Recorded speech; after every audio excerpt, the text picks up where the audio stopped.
The private hospital corridor was sterile and cold. Maya confined to a wheelchair, her legs still. Her mother, a powerful tech billionaire, stood nearby, sunk in despair after receiving news of another failed treatment. David, the single father and maintenance tech, was waiting for his son's shift to end. Maya looked at his battered toolbox and whispered, "Can you fix everything, sir?" He smiled gently. "Not everything, but some things require heart more than money." A fragile, unexpected spark of hope ignited. David Hayes, in his early 40s, was a man defined by calloused hands, quiet resilience, and the faint, ever-present scent of oil and metal. A widower and single father, he worked as a master repair technician, a job that frequently placed him on the periphery of the wealthy world he once, briefly, inhabited. His income was modest, but the flexibility it afforded to be present for his son, Leo, was non-negotiable. He had traded financial ascent for parental presence, a choice the affluent rarely understood. David had long grown accustomed to the quick, dismissive glances from those in tailored suits.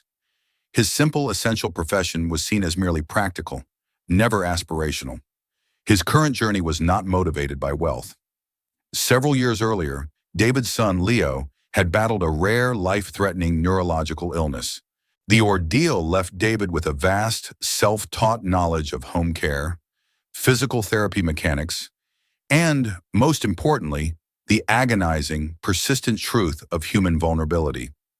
He learned to build and repair not just machinery, but the mechanical aids that brought his own child comfort, compensating for the weaknesses in Leo's body during the recovery phase. This expertise was built on love, on thousands of hours of intense research and desperate improvisation, not on academic certification.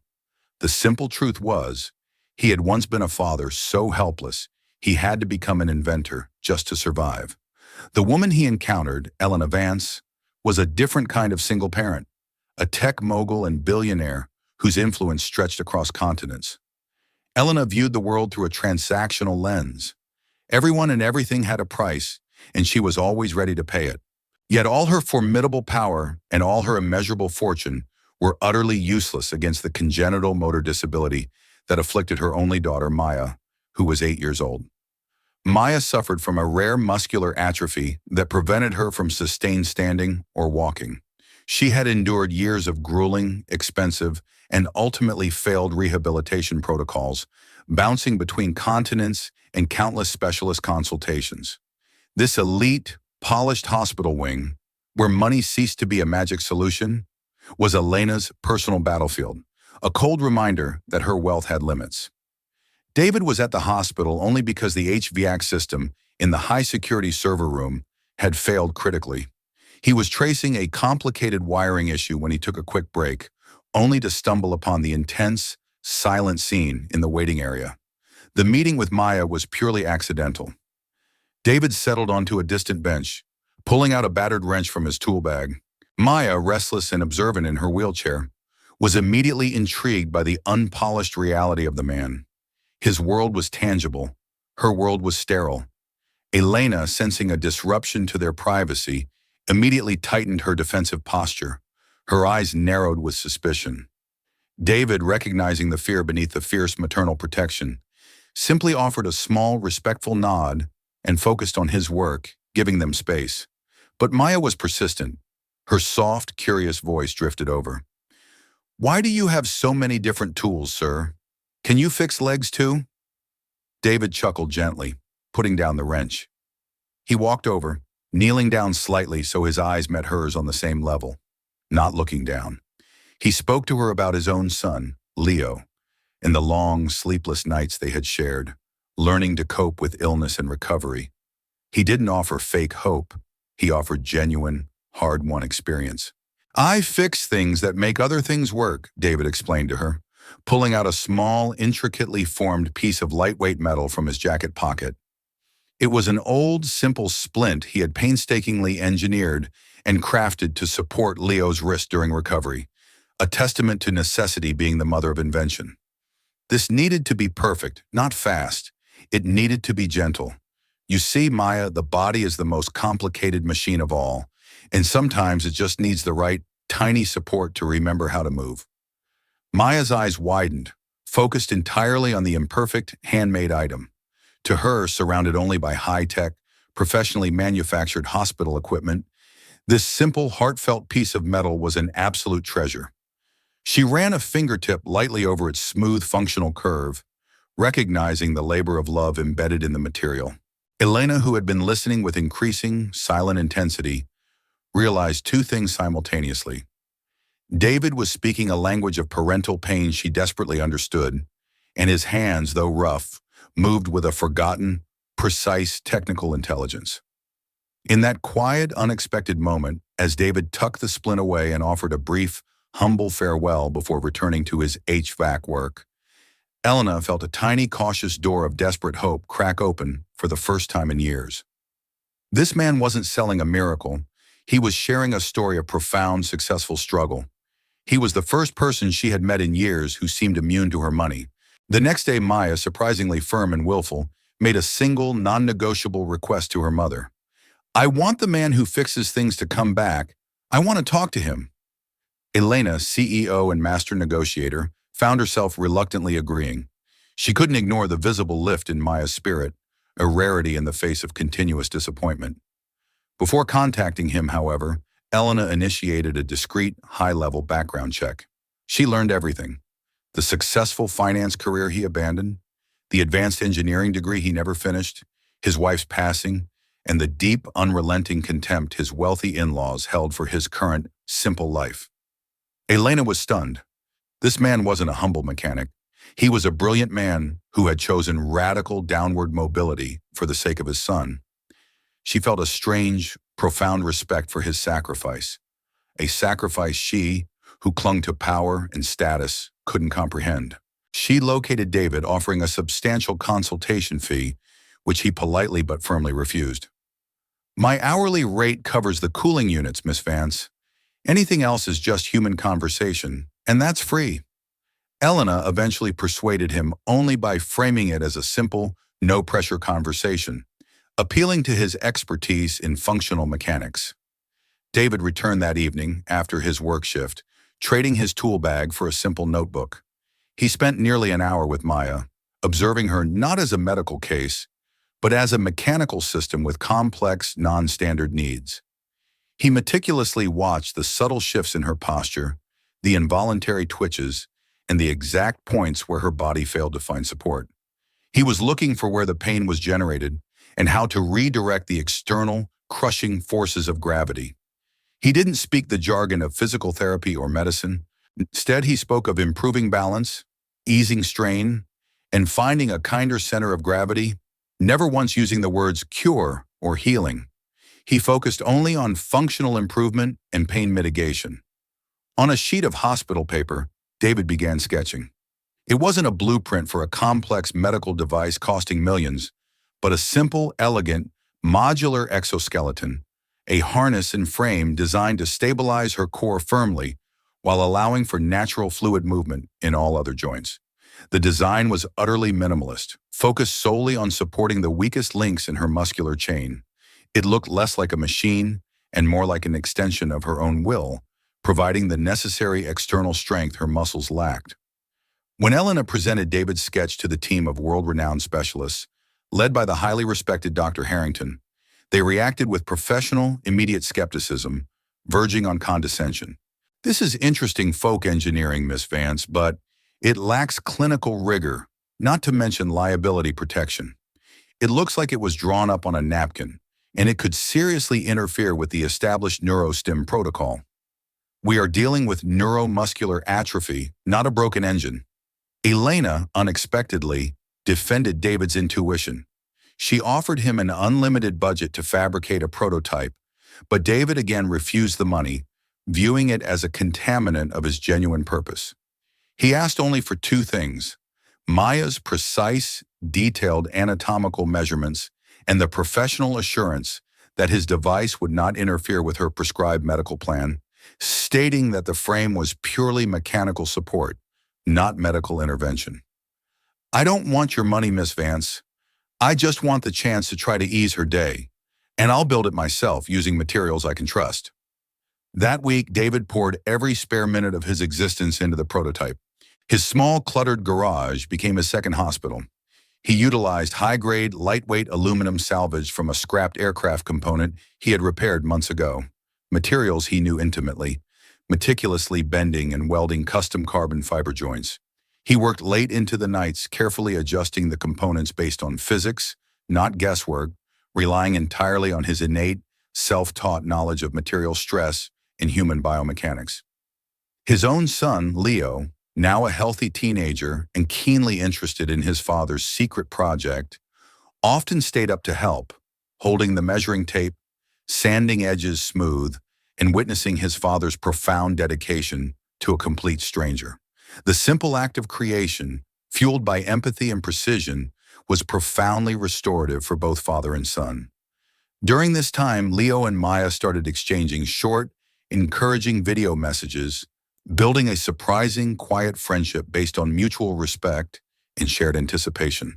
Maya, meanwhile, experienced a complete psychological transformation. Her usual quiet resignation was replaced by a vibrant, tangible anticipation. She asked Elena about David constantly, about his tools, and about his son. The simple knowledge that someone was building something for her, out of genuine, non-commercial kindness, made her spirit soar. Finally, the day of the first trial arrived. The small therapy room felt heavy, the air thick with suppressed expectations and years of accumulated disappointments. Elena, pale and tense, stood in the corner, her wealth feeling like a hollow mockery against the magnitude of her maternal desperation. She had seen countless expensive devices fail to deliver on their grand promises. The door opened. David walked in. He wasn't carrying a shiny, impressive piece of medical technology, but a simple, almost ascetic framework of polished metal and soft, custom-fitted leather straps, a testament to function over form. It was humble, yet undeniably perfect in its calculated simplicity, a stark contrast to the costly, complex equipment filling the room. The moment of truth was here. The silence in the room was absolute, broken only by the slight, mechanical whir of David adjusting a screw on the harness. Dr. Harrington and the medical team stood at a respectful distance, their professional skepticism barely contained.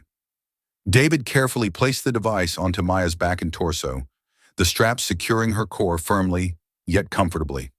The frame was designed to be almost unnoticeable, acting like an external layer of muscle. He didn't rush. He guided Maya's small, trembling hands to a stable low rail. "Breathe, Maya," he instructed, his voice low, steady, and utterly calming, resonating with years of patient fatherhood. "Let the frame hold you.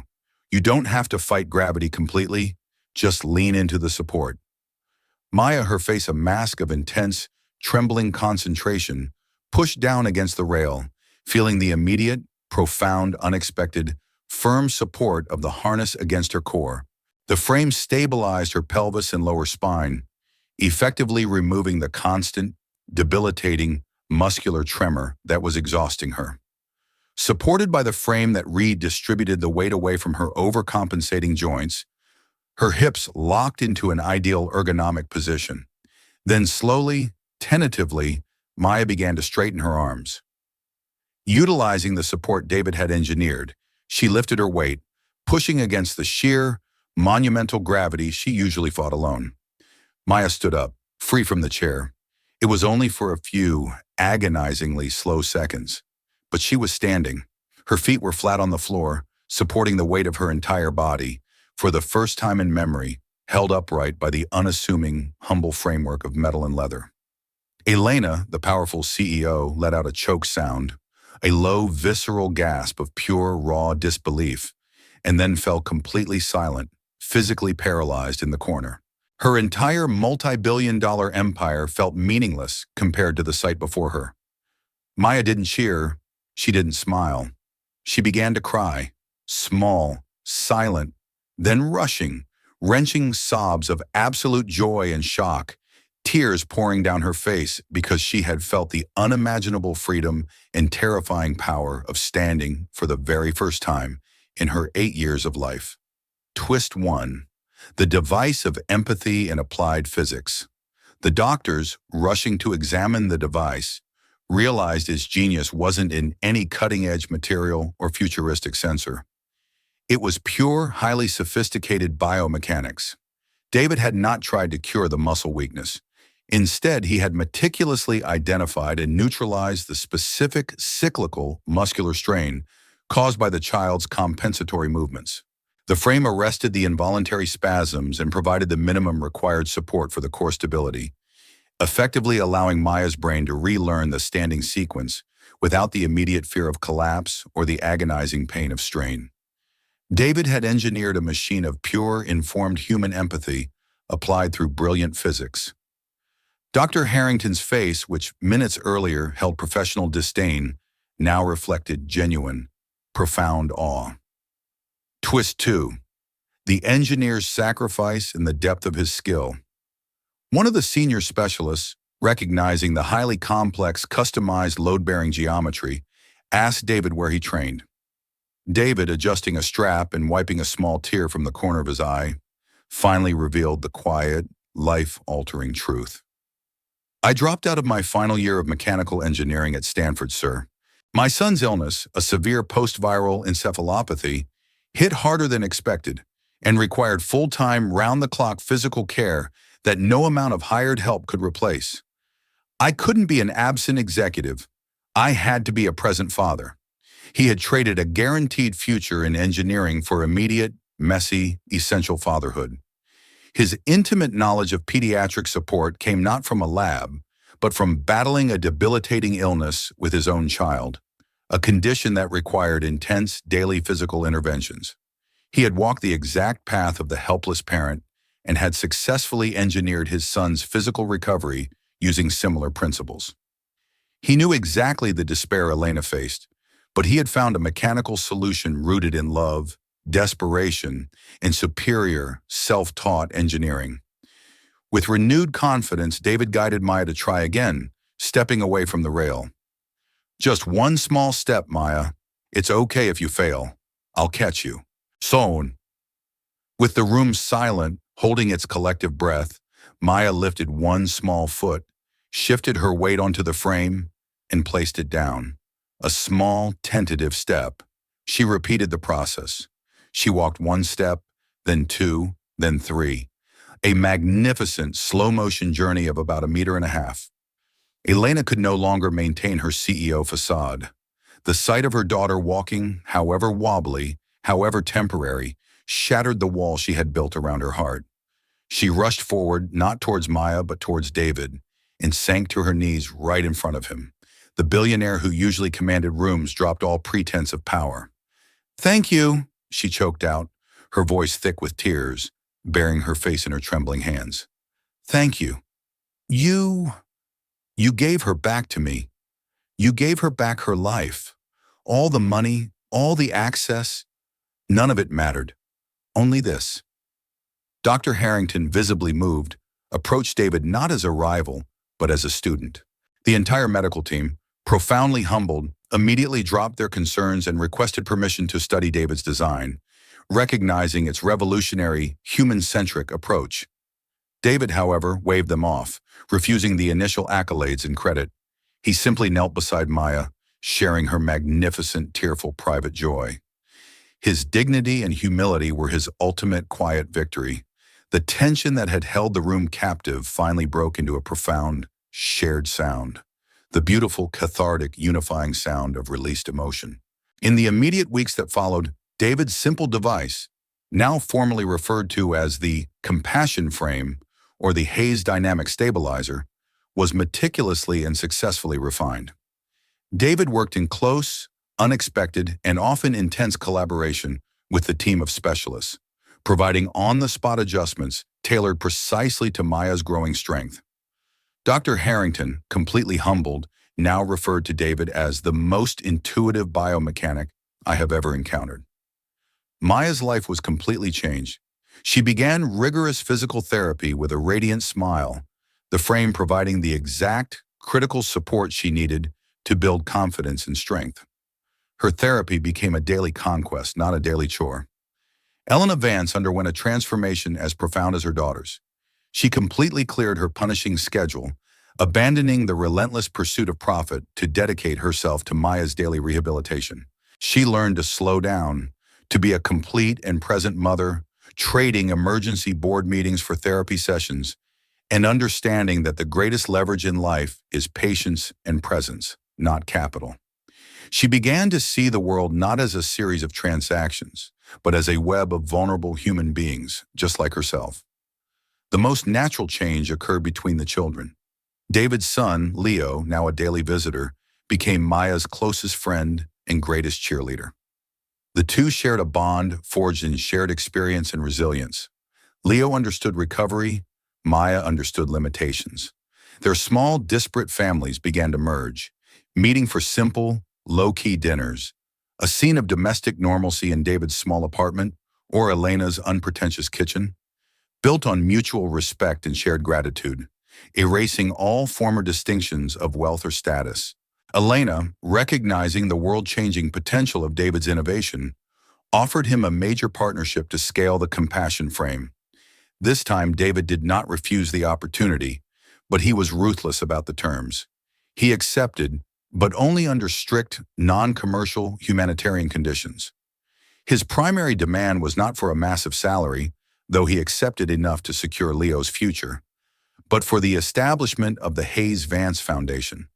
The condition, the frame technology must be made immediately accessible and affordable to all low-income families and children facing similar challenges, prioritizing human need over corporate profit margins. Elena, now driven by a purpose far deeper than money, accepted every single condition, her newfound integrity unshakable. The slow development of the personal relationship between David and Elena was subtle, built entirely outside the boardroom. It wasn't about fireworks or grand gestures. It was about shared silence, mutual exhaustion, and respect. It manifested in Elena waiting for David after hours just to share a simple cup of coffee and discuss the day's small victories. It was David forgetting the hierarchy, telling Elena, "You're a good mom, Elena. That's the only title that matters." It was the two of them, sitting on the garage floor, covered in metal shavings, laughing quietly over a shared, ridiculous parenting mishap. The tension between their worlds had dissolved, replaced by a profound magnetic connection built on their shared vulnerability and fierce common goal, their children's happiness. The true detail of revival emerged one sunny morning. David adjusted the latest iteration of the frame, and Maya, with Leo holding her hand for balance and shared history, took several wobbly steps on the newly mown grass. Laughter, pure, ringing, unrestrained, burst from the two children, completely replacing the sad, weary silence that had defined their lives before. In a beautiful, spontaneous moment, Maya released Leo's hand, attempting to take a step entirely on her own. She stumbled, but Leo, having anticipated the move, caught her with a practiced, gentle instinct. It was a perfect microcosm of their bond. He offered support without pity, and she offered trust without hesitation. Elena found a profound new meaning for her wealth, leveraging her powerful network to fund the humanitarian development and distribution of the frame. The last remaining barriers of status dissolved completely. David wasn't her employee or her consultant. He was her moral compass, her trusted partner, and the foundation of her daughter's new future. Trust was rebuilt from the simple, honest core of shared parental devotion. The miracle they had sought, the medical impossibility, had never been about the money. It was about finding a heart that could truly understand the deepest layers of pain and helplessness, and responding to that pain with humble, selfless technical skill. Maya was not cured. Her congenital condition remained a fundamental part of her life, but the Hayes dynamic stabilizer didn't remove the challenge. It gave her the dignity, the hope, and the structural support she needed to meet that challenge head-on. She was no longer a victim of her body, but a magnificent champion of her own tenacious will, capable of independent movement and self-sufficiency. Elena Vance finally grasped the simple, beautiful truth. The most valuable thing in her life, her daughter's joy and her own peace of mind, was utterly unpurchasable. She learned that a true legacy is measured in human connections and impact, not quarterly earnings. Her relentless ambition, now redirected, became a force for social good, making the frame available globally. David, the single dad who dropped out of Stanford, never sought the media spotlight or the title of a tech hero.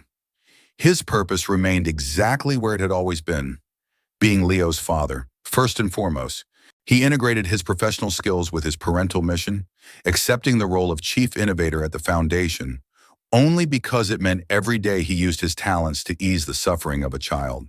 He never stopped being David, the man who valued time and presence above all else. The bond between the two families grew into a permanent, steady commitment to each other and to their shared humanitarian mission. There was no need for media fanfare or a dramatic wedding. Their commitment was shown in the daily, simple choices to be present for each other and for their children. The miracle they had created was redefined. It was a compound of relentless hope, stubborn, quiet perseverance, and the perfect marriage of engineering skill and parental love.